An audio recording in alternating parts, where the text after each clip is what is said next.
नमस्कार, मी कांचन. आज आपण परफेक्ट ऑर्गॅनिक हेना पेस्ट कशी बनवायची ते पाहणार आहोत, अगदी सोप्या पद्धतीने. सर्वात आधी आपण एका बाउलमध्ये 5 ते 10 चमचे फ्रेश ऑर्गॅनिक मेहंदी पावडर घेतली आहे. पावडरची क्वालिटी जितकी चांगली तितकाच रंग छान येणार. यानंतर आपण त्यात पावडरच्या अर्ध्या प्रमाणात साखर घातली आहे. ही साखर पेस्टला स्मूथ ठेवते आणि क्रॅक होऊ देत नाही. आता हळू पाणी घालून मिक्स करून घेतली. पेस्ट आता एकदम सिल्की, लम्प फ्री आणि फ्लोइंग झाली पाहिजे.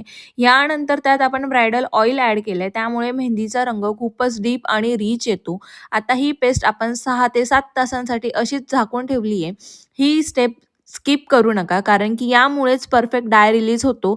7 तासानंतर पेस्ट छान फेटून घेतली. यानंतर आपण स्टॉकिंग करून घेतली, म्हणजेच पेस्ट अगदी प्रोफेशनल क्वालिटीची तयार होते. तर चला मग आता फटाफट आपण कोन तयार करून घेऊयात. फ्रेश कोन वापरल्यामुळे तुम्ही पाहू शकता खूपच फाईन आणि शार्प लाईन्स आणि एकदम स्मूथ येतात आहेत. अशाच अजून प्रोफेशनल टिप्ससाठी आणि ब्रायडल मेहंदीसाठी कांचन मेहंदी या यूट्यूब चॅनलला सबस्क्राईब करायला विसरू नका. भेटूया नेक्स्ट व्हिडिओमध्ये. तोपर्यंत बाय बाय.